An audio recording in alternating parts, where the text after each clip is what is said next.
Hello everyone, my name is Cameron, and today I'm going to be sharing my experience of how I joined a cult and my experience while I was in the cult as well.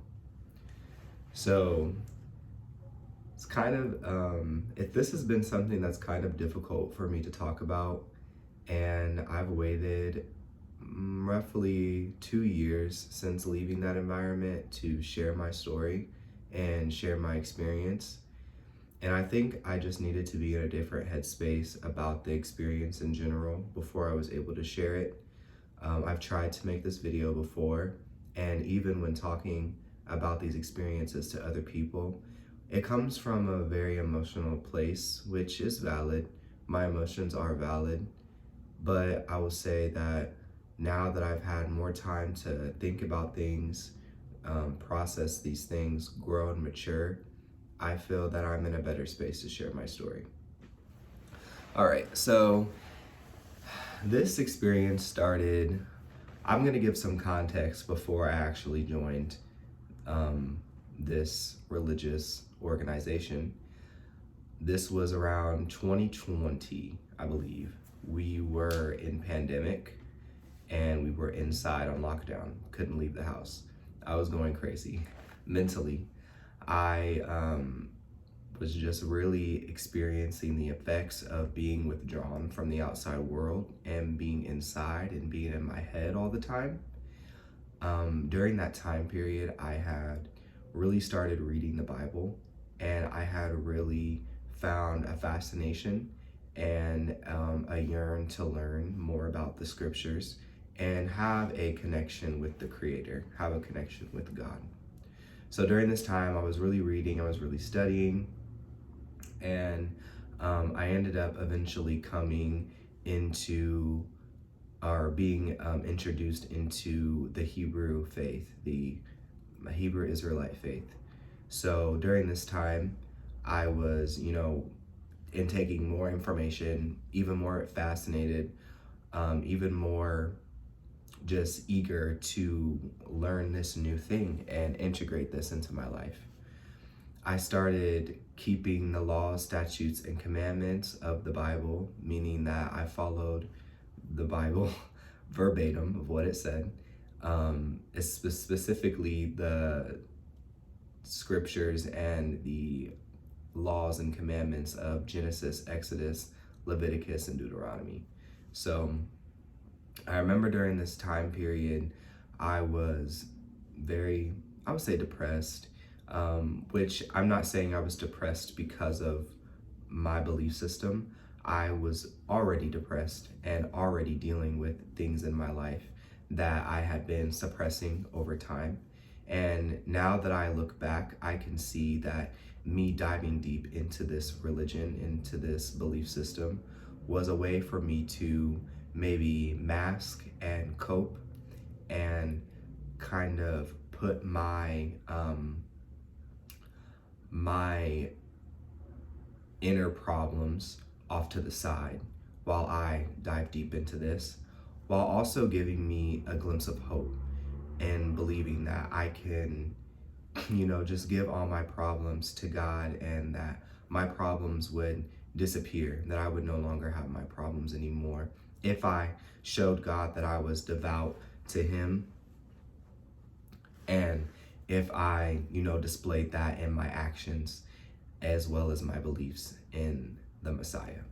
So shortly after coming into like the Hebrew Israelite belief system, or just learning about it, knowing about it, I came across a young couple who did YouTube videos, and they would do teachings and just like readings of the scripture. And I did like this couple. I found their videos rather helpful and rather informational as well. Excuse me.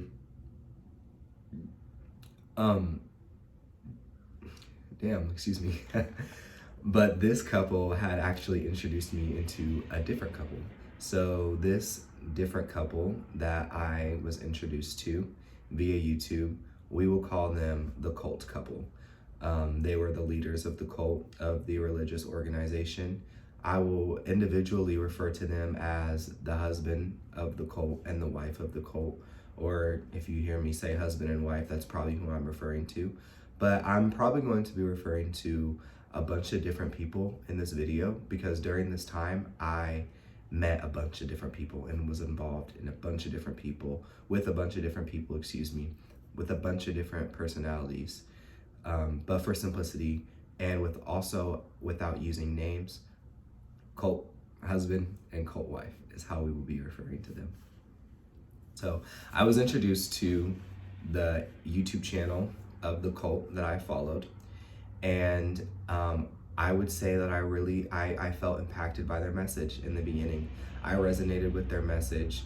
They were, at the time when I found them, they were doing teachings and videos on the Apocrypha books of the Bible, which I found very interesting because they're kind of magical in a way. So I really was interested in that, and I ended up watching a lot of their videos and learning a lot from them. I will say now, I believe a big reason why I was so drawn and so captivated by their message was because they spoke a very hard message.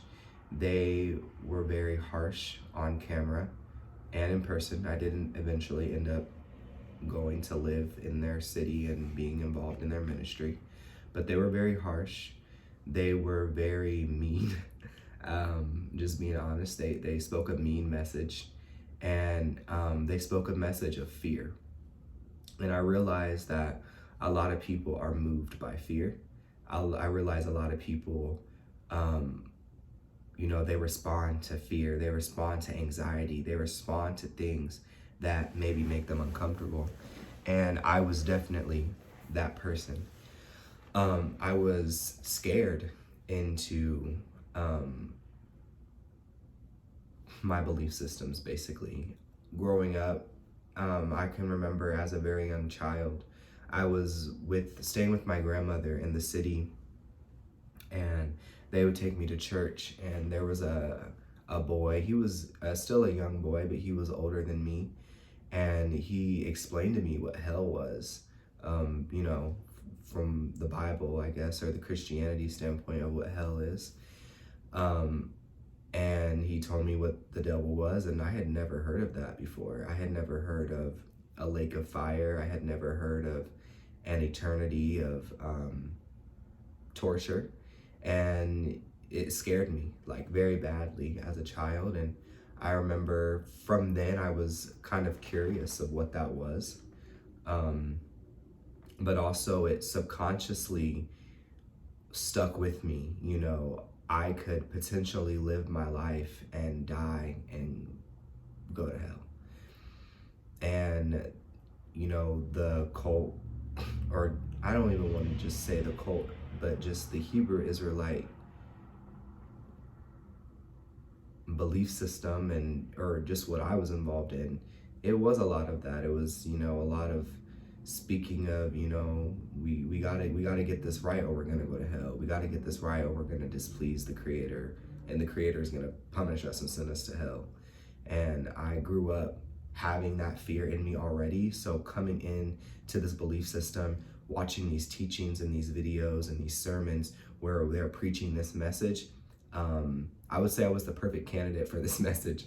They also preached messages of like just harsh rebuke, and try not to say they preach messages of harsh rebuke. They preach messages of anxiety and just very criticalness. That's what it is, very critical. And I was already a self-critical person prior to being involved with this group. So again, I think I was the perfect candidate for this group because I was already so self-critical that having somebody else be self-critical of me and portray this self-criticalness was not very far off of what I was doing to myself. So I was, like I said, the perfect candidate for this group, for this message. And I also realized just throughout my life and during this time, I become very focused on one thing. interests me, where I tend to shut away other things in my life and I prioritize.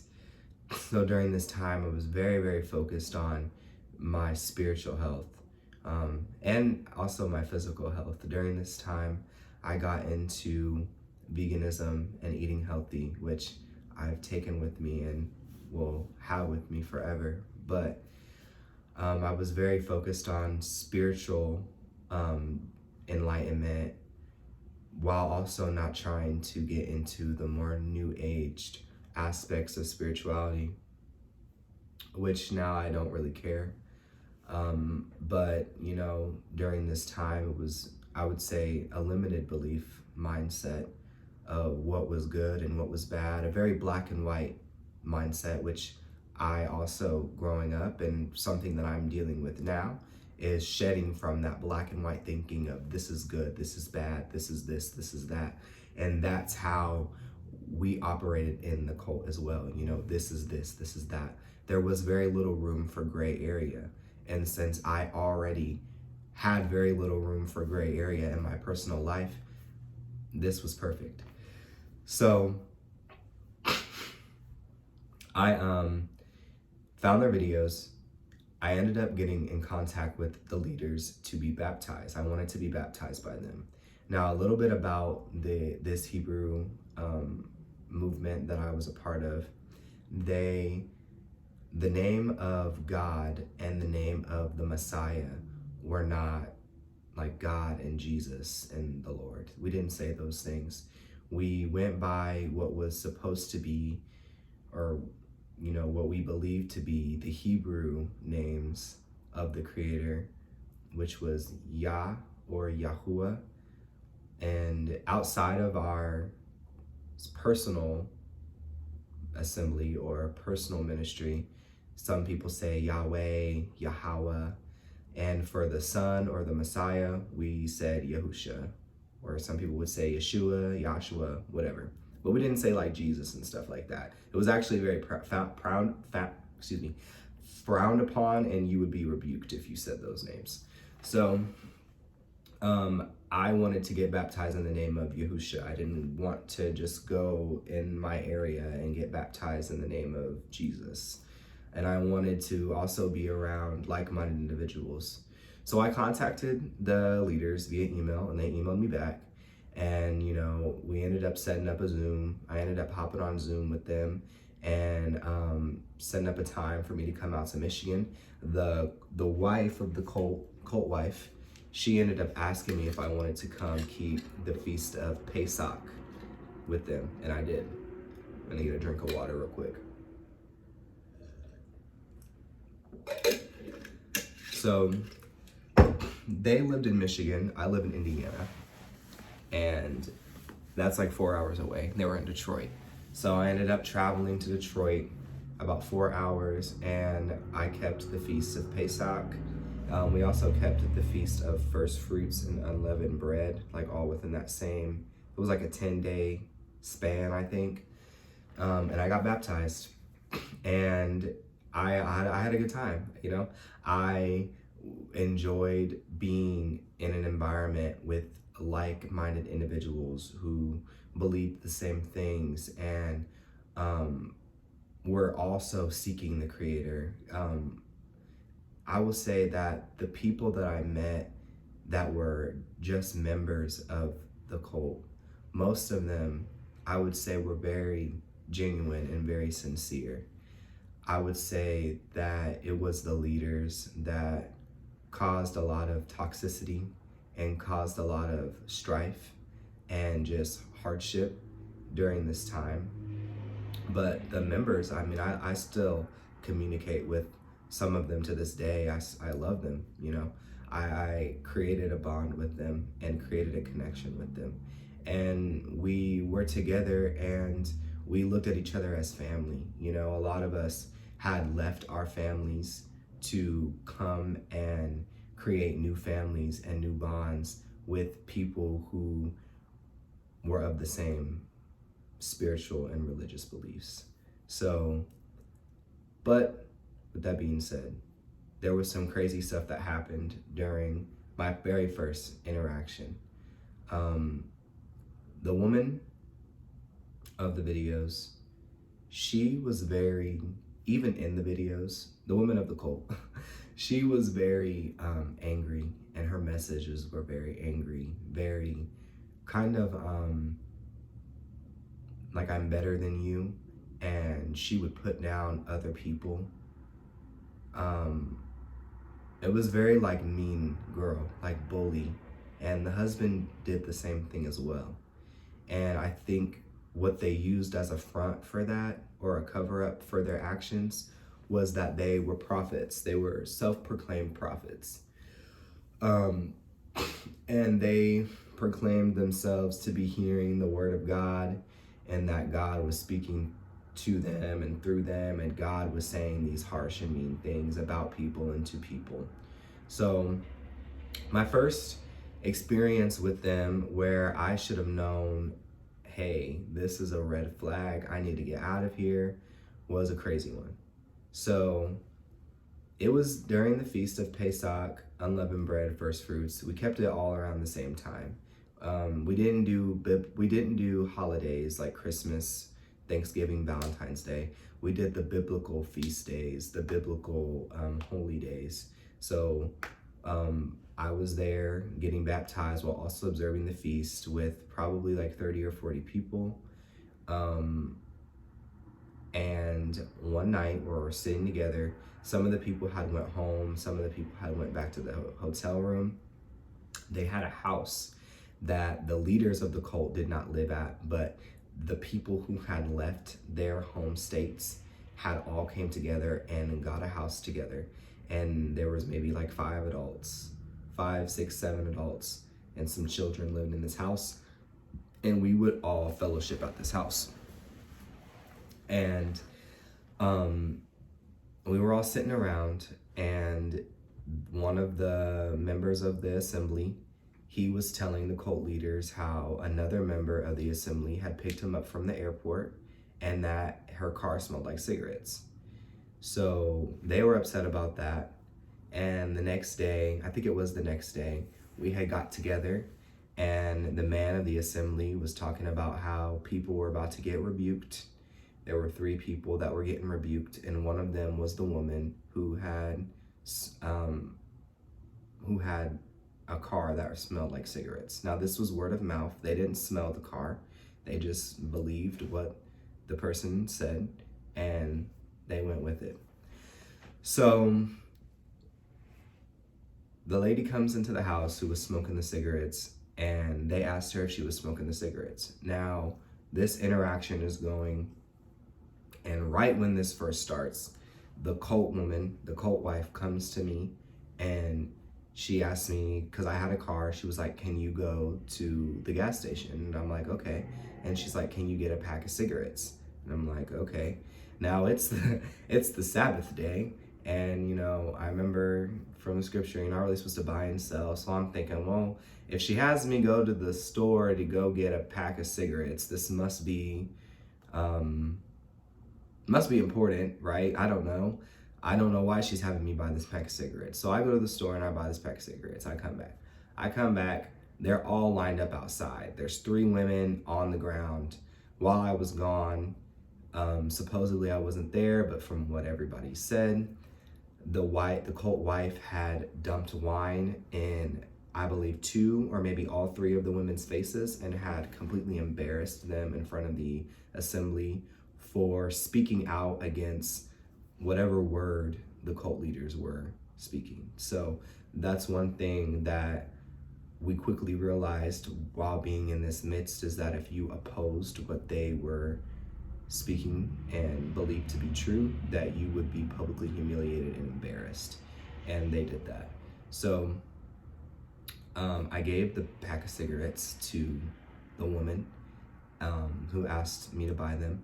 And she went over, the cult wife went over to the woman who was accused of smoking the cigarettes, and she took all the cigarettes out of the package, and she like wadded them up like this, like every cigarette, had to hold them in like a circle. She took a lighter and she lit them up. She lit them all up, and she gave them to the woman who smoked the cigarettes, and she made her smoke all of them at one time, every single one at once. And of course, this woman was choking, and she was coughing hysterically, and she was crying, and she was at a very low state, begging. I even feel like begging for mercy in a way, just by how hysterical she was and crying and saying no, no, no. And she had to puff and puff and puff, and that was her punishment. That was her public humiliation. And she was like throwing up in the grass. And I don't know if you guys are familiar, but some of these Christianity-based belief systems will tie like throwing up into deliverance of unclean spirits, which they try to tie that into that. So after this woman smoked a full pack of cigarettes, and regained her composure, and she said she was grateful for the experience. She said that she's happy that she went through this, because I assume that she learned that she was never going to smoke those cigarettes again. It was understood that was her deliverance. That scenario was her deliverance. So one thing, a recurring theme with this group is that you do something to fall short, you'll be publicly shamed, embarrassed, humiliated, physically harmed. I'll get into that. And then you coming out of that on the other side is your deliverance. So that was red flag number one. And honestly, I don't really understand. I was gonna say I don't really understand how I went along with it, but I guess because the woman neither of the women did. I mean, all three of the women who were embarrassed that day said that, that was their deliverance, and they were grateful for the experience. And because everybody kind of went along with everything, I think it was a group think scenario. I wasn't expressing my independent right to think, and because I knew it was just wrong. And the looks on everyone's faces while this was going on, it was wrong. It was bad. It was terrible. And we all went along with it, and it was all normal. And I think this slowly conditioned our minds to normalize these things, these traumatic experiences, so that when it later happened to us, because it later came, no matter how much they made it seem like they liked you, because they liked me. They made it seem like they liked me, that I was just almost like this golden child in a way. And I got mine. We'll say that I got mine. So, and it's not funny, I shouldn't be laughing, but no one was safe. No one was exempt from their wrath, from their harsh judgments, from their, in my opinion, mental illness that they leached out and they spewed out on everybody. So that was one of the examples. Just while in this experience and in this environment, it was just very toxic. I was very depressed during this time. I had a lot of fun with the people who were members, just members, who weren't trying to control or who weren't trying to dictate and teach and be leaders. But when it came to the leaders, when they would come around and they would do videos, it was almost always just hardships. We had fun worshiping. We had fun when we would congregate and we would eat and we would cook together and we would laugh together. But when it was like the creator was involved, it was always hardness. And it was like the woman of the cult, she always had to exercise her control. She always had to exercise her dominance over us, and then double back and, make it seem like that wasn't the case, and it was. Throughout this time, we saw various people just fall off. They would leave, they would get fed up, they would either get kicked out or they would themselves stand up and they would leave. But ultimately, these people would leave. They would either get kicked out of the group or they would leave. It would oftentimes be because of a disagreement in doctrine, or the leaders of the cult would often like to, come to you with a word and say, you know, God is showing me that you are dealing with X, Y, and Z, or God is showing me that you have pride in your heart. God is showing me that you have jealousy in your heart. And if we, as the members of the cult, were not receiving of that, we would basically be put in a position where it was like we had to agree, we had to repent, and be publicly humiliated, or we could just go. Or people would just decide to leave themselves because they were tired of the BS ultimately. During this time, I forgot to mention, that experience with the cigarettes was, I had just went to keep a feast. I had went back home to Indiana, and had ended up deciding to move to Michigan. So I ended up moving to Michigan, and I lived in the house with the many different people, the couple different families. And you know, that's when I would say, like, we had a good time. And right, like, when I initially moved, I enjoyed being there, being with the people, cooking dinner with them, eating dinner with them, worshiping with them, playing games with them, spending time with them. It was just, when the leaders kind of got involved, it would just be toxic, and it would kind of drive conflict within the house that they weren't even staying in. And during this time also, I personally had cut off communication between myself and my family members and my friends. I was no longer speaking to my family. I was no longer speaking to my friends. I would say that I held this belief that if people in life were not following the Creator in the way that I deemed the right way, in the way that the scriptures says, and in the way that the cult as in general interpreted these scriptures and these beliefs, that I had no business, and we as the members had no business being involved with them.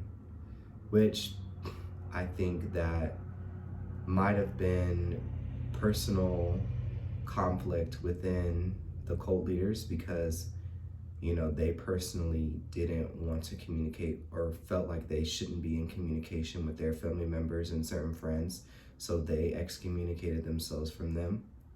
And it was maybe them pushing that narrative onto us. But I mean, also, let's be real.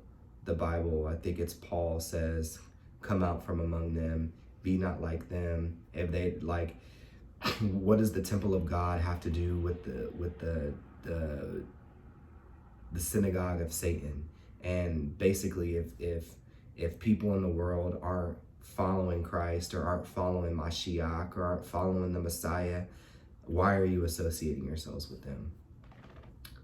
And what did Jesus say? Jesus said, if you love me, you'll leave your mother and your father, your family for me.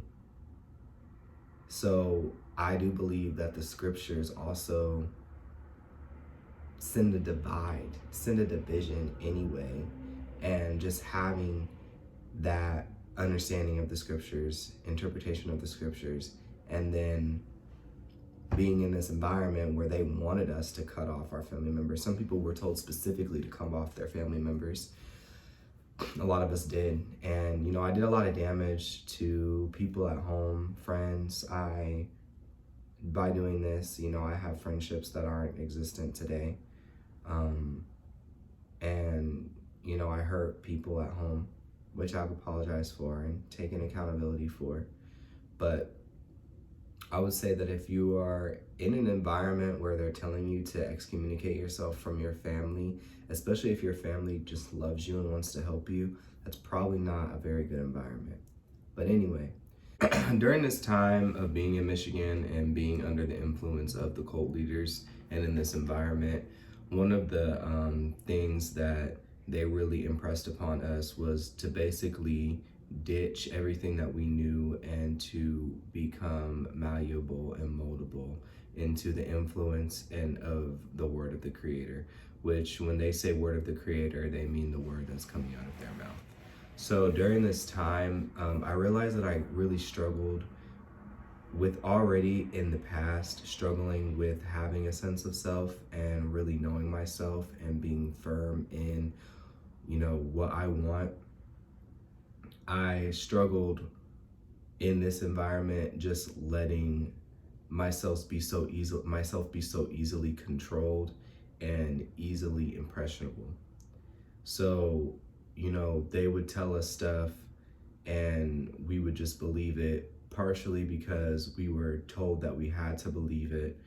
Well, I was told that I had to believe it. I won't really speak for other people, but also at the same time, I subconsciously and consciously knew that if I spoke out against the word of these leaders, that it would result in a problem.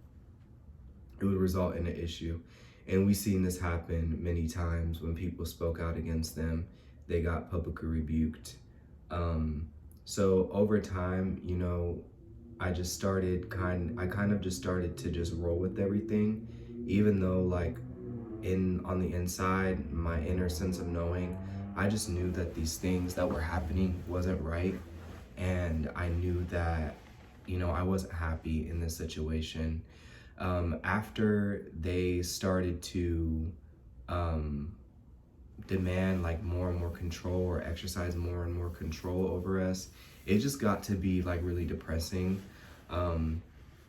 They would have us like vacate houses and leave homes. So we would be living in a house and then we would just up and leave the house. And, there was no stability in this environment. They would have us move around and, do things to benefit them. The cult leaders had Homeland Security called on them, and Homeland Security came to our house that we were living at and was trying to like barge in the door and stuff. I think they did get into the door. I was at work that day. I came home and they had us all hiding in the basement, and it was just an environment of fear. And it's like, if we're not doing anything wrong, if they're not doing anything wrong, why do we have to up and leave houses? Why do we have to feel fearful from Homeland Security? Why is CPS would get called on the lady because she beat children, and she beat them off camera, but you could still hear the child being beat, and people would hear the child being beat on YouTube and call CPS. I think this happened twice, and CPS came again to our house that we lived at. They didn't come to their house, they came to our house that we lived at. And it was just in this environment, it was always like, you never know what's going to happen. There's no predictability. It's fear. It's like 1 minute freaking God could crack to the sky and we're doomed, or not doomed, one or the other, right? Or the next minute God could just zap me dead, and I'm just dead here and there, or I'm gonna get arrested. Or so I just made sense of the things that were happening. And it's just like, now I couldn't imagine being in that environment again. And it is something that I've learned from and have grown from. But to dive in with more of the story, eventually, they started to exercise more control. They separate us in the house, and this is where it gets to be pretty bad as well. So one day the cult leaders invite us over. They tell us, hey, we want you guys to come over, and we're going to have our Sabbath meal together, and we're going to fellowship together. So we weren't planning on going over there. We had actually planned on doing everything at our own individual homes. At this point, there was 3 different houses, and then the leaders had their own house. Maybe 4, no, 3 at the time. And we were told to come over to their house. And I thought we was just fellowshipping. I thought we were just having, connection time. And so when I was a child, I did karate. This is some backstory that's playing into what I'm about to tell you. I did karate as a child, and I don't know if you guys are familiar, but I had this, it's a staff, it's called a bow staff. And it's about my height. I'm about like 5'6" or so. So it's about like 5 foot maybe. And it's a polished like wooden staff. I had brought it with me to Michigan because I had when I had packed up all my stuff and moved to Michigan, I just brought everything I could fit in my car, basically. I bought that with me to Michigan, and one of the members had asked me for it. She said that she wanted it, and I was like, sure, you can have it.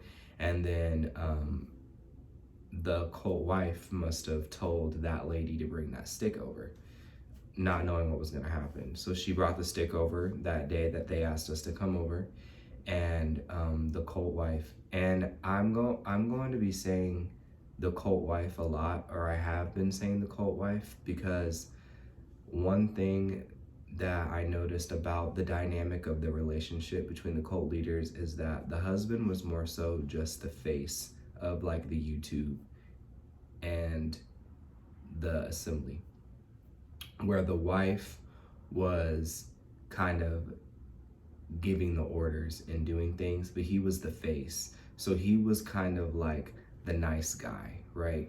Whereas she was just the mean person. And he was the nice guy who, like I said, was the face, and then she was behind the scenes kind of being the puppet master. So he was the puppet, in my opinion, he was the puppet, she was the puppet master.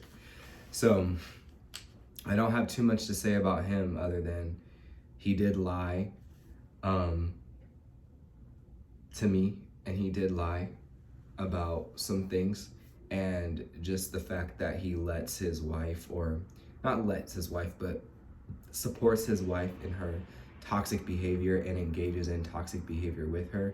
I don't respect that. So that's, my gripe with him. But she is the one who physically put her hands on people. And, we'll get into that. So let's sit up real quick. So they invite us over, we go over there, and she decides to make an example out of one of the men in the assembly, and she starts beating him repetitively with this staff, like just beating the hell out of him, man. And like we're all watching it like, whoa. And then she comes down, like before that she comes downstairs and she's like angry with us about something. I don't even really remember what she was angry about. But she had basically said that like the wrath of the creator had came over her, and that she had delegated authority from the creator to punish us. So she started hitting all of us with this staff. There's probably maybe 12 adults, probably more, and children didn't get hit. The children just watched us get hit with this staff. And she goes around and she's whack, whack, whack, whack, just beating us, man, like hitting us really, really hard with this staff. And like I said, this staff is a karate, like self-defense weapon. So it's not just like a little stick that's gonna break. I mean, this is something that you can defend yourself with, just hitting us like crazy. Then she comes and she like presses our neck down onto the floor with the stick, and tells us that because the group was all primarily Black people, and so saying that God was showing us what it was like to be our ancestors who were slaves, who was being beat and abused. Like, it's just so stupid, the reasonings behind these things, and it's very abusive to think about it and even to experience. It's just like, wow. So we were being beaten and abused because we needed to know what our enslaved ancestors went through, and because of whatever other reasonings as to why God was pissed off at us. So that happened. And then, they did a live shortly after where, they briefly mentioned those things, but it wasn't, outright like, oh, we just beat you with this stick. It was just kind of lightly mentioned. We knew what just happened because we were all just there, and everyone who was a part of the assembly online watched it happen online as well. They ended up, after that happening, the wife was like joking about it, and she had made a joke to me because she had hit me in my back, and I've had back pain. I've experienced back pain since about 2020, when I was doing exercises and I had pulled a muscle or did something, and I mean, still to this day, my back hurts. And she hit me like right in the area where my back hurt, and she like laughed about it and stuff. And it's just like, I would say, like, at the time, like going through that, I was so convinced that this was like my punishment. And the way that they spun it and the way that they said it was that, you know, you would rather be enduring this than be enduring an eternity of hell. And like I mentioned before, I was very fearful of hell. And, you know, I put up with that and I took it. And I remember going home and being very pissed off that evening because it was hard for me to wrap my mind around everything of how that was even okay and that it even happened, and that I was just sore, that it was just sore, like my back hurt bad after that it happened. And there was a man, my friend that I've met there, he actually was very mad that it happened, and he spoke out against it after we all went home. And it got back to the cult leaders that he spoke out against it. And I believe it was the next day, the cult leaders came over to the house and the wife sliced that man open with a machete. He has a scar on his arm. I believe it's on his forearm.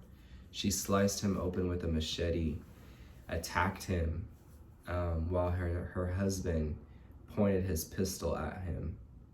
And the other group members, now I was not there in the house that day. They didn't happen at my house. I was not there. So, I mean, that's not my experience. I know that it happened. I didn't physically see it happen, but I know that that happened.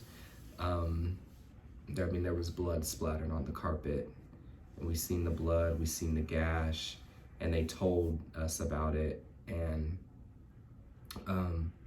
they held the other members held him down, and they shaved his locks. They cut his hair off his head, man. And that's just like taking his power away in a sense, you know, like completely degrading him and humiliating him. And, you know, he ended up coming back along and saying that, you know, that was his punishment and that he grew from that and he got his deliverance from that. And it's just the brainwashing was so intense in that environment, in that situation, that a lot of us put up with abuse, physical abuse.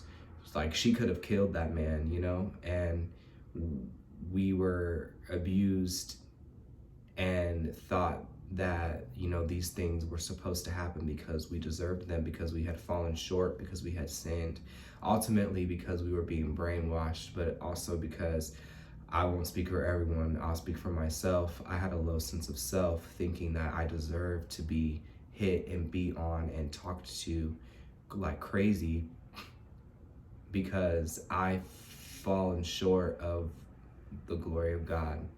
And, you know, what the interactions between the leaders and us, and how they made it seem like how our interactions with the Creator and us were, it was like a toxic, abusive parent to a child relationship where, you know, it's like a very critical parent who can never be happy. Nothing's ever good enough. They're never satisfied. And they're always spewing BS onto the child, and the child doesn't know any better, and they think that this is normal and this is what love is. And we were taught that we were being beaten because we were loved so much that we weren't just killed right on the spot and sent to hell. And it's just, you know, it's kind of wild to think about now. Even when I talk about it, I'm just kind of like, man, I really went through that. That's pretty crazy, but I did. And yeah, interesting. So after that, you know, it was just hard. Like, during this time, I was very depressed. Shortly before this happened, I actually met my wife, Mahogany. We got married in the cult. So that was one of the good things that came out of this experience, is that Mahogany and I did meet. I was interested in her before she had came. I was just checking her out online, and she had ended up coming to move to Michigan with her sister, and we had connected. And once word got to the leaders that I was interested in her, they ended up like doing an arranged marriage on us. They ended up talking to her. She said she was interested in getting to know me, and then they forced us to get married in like 3 months. So, I mean, that's another instance of where they exercise their control and put themselves into our lives, where we ultimately let them integrate themselves into our lives so much, where now, though I don't regret marrying my wife and we have a beautiful son together and we're getting to know each other, and like outside of the masks that we put on while in this cult, because I was not being authentic. I couldn't be authentic. I wasn't being true. I wasn't even happy there. I was living a life of just sadness pretty much. And the same for her. So whereas now we actually get to know each other and learn each other and heal from this traumatic experience together. And her experience is much different than mine. They actually treated her very unfairly, and the woman, I think, was either jealous of Mahogany or she just was mean and didn't like her. I don't know, but she picked on her a lot. She always had stuff to say, but of course it always came out like that God was speaking a word of prophecy or judgment over my wife, but it was really the wife just spewing the internal hatred that she had. It was really the cult wife spewing the internal hatred that she had for my wife, Mahogany. But yeah, no, I'm very happy that, I did meet my person in this environment. I feel like if we didn't have each other through that, we would have tapped out individually a lot sooner than what we did. But we had each other and we held on to each other. And when I was pretty much fed up by it, she was also fed up. She just wasn't really vocalizing it. When I was ready to leave the cult, I told her, and I was nervous. I was nervous because I felt like I had been in this environment for almost a full year. This is what we did every day. This is what we talked about, thought about, drank, breathed, slept this life every day. And I was like, if I leave, I feel like I'm going to be like the other people who fell out the way and were no longer, followers of this belief system, because that's what we were told and that's what they brainwashed us into thinking. And I felt like if I did leave, I'd be making a big mistake. I wasn't sure, but I knew that I didn't want to be abused anymore. I knew that I didn't want my family to be abused anymore. So when I came to her and I told her that, she was very understanding, and she was ready to go with me. She said she didn't care just as long as we left out of there. So, they ended up just doing like a council meeting against my wife and accusing her of all these things that weren't true, saying that she was jealous of the woman and she was copying her and she was obsessed with her and she was all these things. And I just remember seeing my wife cry out in the middle of the meeting. They did it while I was gone too. They did it while I was at work. I didn't know that this was happening, and she didn't know that this was happening either. She was blindsided by it. And I come home in the middle of it and she's on the floor crying. And I just remember sitting there and I'm just like, man, I can't do this anymore. This is too much. Now, prior to that, the woman spoke a word of prophecy over us that essentially, she didn't say it verbatim, but she was essentially hinting that my wife would have a miscarriage, because my wife was pregnant at the time. And, I just remember being so anxious living during that time that, it was 7 days. She said in 7 days, my wife would experience the worst pain that she's ever felt in her life. And then the lady followed that up by saying that herself knows what it's like to lose a child. So me and my wife both insinuated that me and my wife interpreted that she was insinuating that we would lose our child.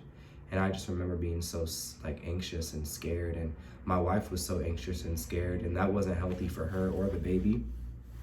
That prophecy didn't come to pass. And when that started happening, I pretty much started to notice a lot of the stuff that they would say wasn't happening. It wasn't coming true. And, just with the combination of everything that happened, the combination of the meeting that they put my wife in, and, just seeing her cry out and just be so emotional about it. And I couldn't do it like mentally anymore. Like, I think I was just mentally detached, and I was honestly mentally detached like long before this happened. I just wasn't connecting.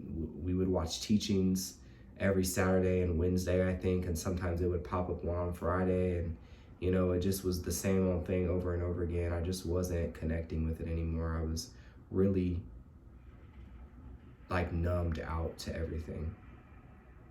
It was just all that time of not being myself and living in fear and feeling like if I say this thing that these people are going to blow up, or if I say this, they're going to go back and tell the prophets, because that's what they would do, man. Like, they would the false prophets would often come out before us and say that they got a vision or a word or whatever, and it was oftentimes other people just gossiping to them and telling them things.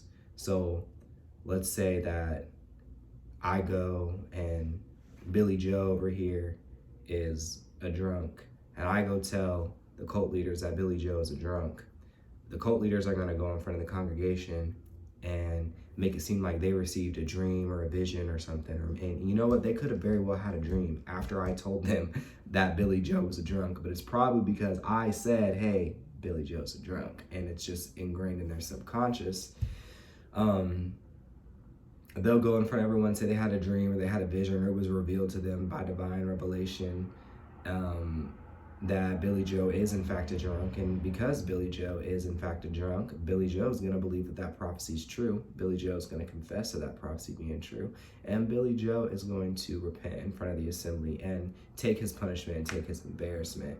Now, that happened like all the time, and after a while I was able to kind of pick up on it, because you would kind of be hanging out with them and they would talk about things with other people, and then all of a sudden now it's a new commandment, or it's a new word of judgment or whatever, and you're just like, well, we just talked about this. It's just in casual conversation, like, how did this get brought up? And I think just over time with everything that happened, and with my wife and with me and just me, ultimately I stopped believing in the harshness and the criticalness of that belief system. And we walked away, we left, we ended up deciding to leave. Shout out to my manager at Tropical Smoothie Cafe. I'm not gonna say her name just in case she doesn't want me to say it, but she is the best. She covered my shift, my last shift, and she gave me like $200 in cash for us to get out of there, get some gas, and get back home to Indiana. Well, my wife is from California, but I took her back home to my home in Indiana.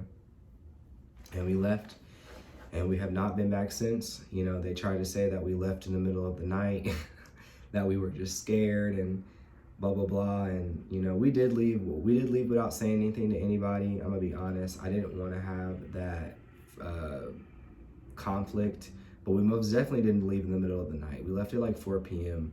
and we had lunch down the street at a Del Taco. So didn't leave in the middle of the night.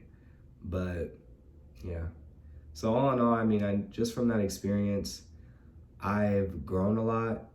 And I don't remember if I fully touched on what I was saying about the marriage and the arranged marriage, but with that, I was saying I'm grateful for finding my person in that, but also it would have been nice for us to organically evolve our relationship versus us being told, you're getting married, you're having kids, you're doing this.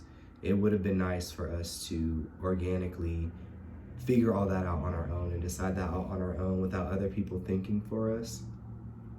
But I do love my wife, and we're learning each other and learning to grow closer and closer, despite of the traumatic experience that we were both involved in. We're both healing from that experience, trying to just heal from other life experiences as well, to be the best parents that we can be to our son and the best people that we can be to one another.